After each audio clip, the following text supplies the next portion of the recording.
toi. Ce n'est pas le Dieu de tout le monde. C'est ta part de Dieu. Vous avez une intimité ensemble. C'est le Dieu de ton secret, le Dieu de ton alliance, le Dieu de ton apparition. Puis te donne des révélations sur ta vie. Il ne donnera même pas au prophète le plus loin de la terre. Parce que ça vous concerne vous deux. C'est toi et lui. C'est le Dieu du secret. Et j'aimerais dire ce matin, c'est là-bas que Dieu voudrait que tu parles. Sors de la dimension du Dieu le Père et va dans la dimension du Dieu du secret. Dans la dimension du Dieu du secret, Dieu se révélera à toi différemment. Il t'accordera des choses de manière différente. Dans le secret, le Seigneur te forgera. Dans le secret, le Seigneur te bâtira. Dans le secret, le Seigneur fera en sorte que tu sortes de la dimension de l'enfant de Dieu pour aller dans la dimension de fils de Dieu. Dans le secret. J'aime une chanson du frère Branham qui dit dans le secret, c'est là où tu me révèles des choses. C'est là où tu me donnes un nom nouveau. Tu me montres des choses qui vont arriver dans ma vie, qui vont arriver dans la suite des temps. Dans le secret. Et c'est dans le secret que tu connais Dieu en profondeur. Il est écrit qui connaît l'homme si ce n'est l'esprit de l'homme. Et de même qui connaît Dieu si ce n'est l'esprit de Dieu. Et l'esprit sonde tout-même les profondeurs de Dieu. Dans le secret, tu vas dans les profondeurs. Dans le secret, tu vas dans la chambre des mystères. Dans le secret, tu vas dans la chambre des révélations. Ce que tout le monde ne peut pas connaître. Toi, tu connais ça dans le secret. Là où tout le monde n'a pas accès, toi, tu as accès à ça assez facilement. Dans le secret, c'est dans le secret que tu deviens puissant. C'est dans le secret que tu deviens fort. C'est dans le secret que tu deviens autonome. C'est dans le secret que tu deviens une flamme de feu. David a dit à Saül, ton serviteur que je suis, dans mon secret, lorsque le lion et loup venaient pour prendre la brebis, je courais après elle, je saisissais sa bouche, je déchirais sa bouche et je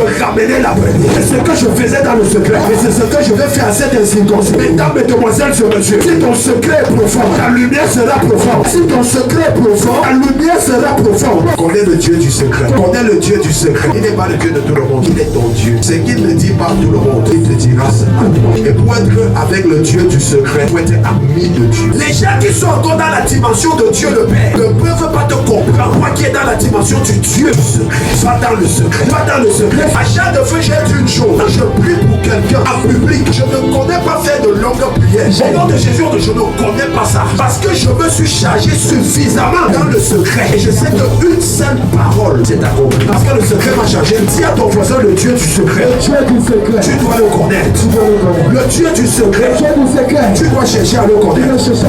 La véritable personnalité d'un homme, ce n'est pas le physique, c'est le secret. Ce qui se passe dans le secret, c'est ça qui détermine la nature d'une personne. Connais le Dieu du secret. Si je suis plus profond que toi dans le secret, parce que écoutez, c'est le secret qui distingue les gens. On peut tous être dans une même salle de classe spirituellement. On reçoit les mêmes cours. C'est Dieu le Père qui dispense. Mais le secret de chacun déterminera la profondeur de chacun. Vous allez voir des personnes qui sont plus profondes que d'autres, des personnes qui sont plus loin que d'autres. Parce que le secret fait la différence. C'est le secret qui fait la différence. Et si tu ne rencontres pas le Dieu du secret, tu ne feras pas la différence à la lumière des gens. Cherche à connaître le Dieu du secret. Creuse encore. Ça encore d'intimité. Ça encore de la profondeur. Et Dieu est